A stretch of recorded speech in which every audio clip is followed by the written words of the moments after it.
আজকে চলে এসেছি একটা ম্যাগির ভিডিও নিয়ে।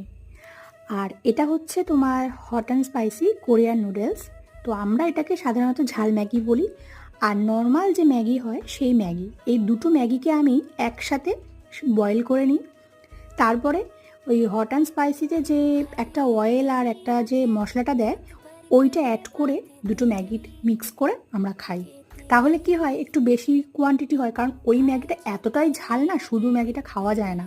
তাই আমরা দুটো একসাথে মিশিয়ে এভাবে একটু কোয়ান্টিটিটাও মানে বেশি হয় আর খেতেও ভালো লাগে। আমরা ম্যাগি খেলে এইভাবেই খাই। তো এটাই তোমাদের সাথে শেয়ার করলাম। তোমরা এই হট অ্যান্ড স্পাইসি ম্যাগিটাকে শুধু খাও, না তোমরাও এরকম মিক্স করে খাও? বা যদি কখনো মিক্স করে না খেয়ে থাকো, তো আমি বলবো একবার মিক্স করে খেয়ে দেখতে পারো।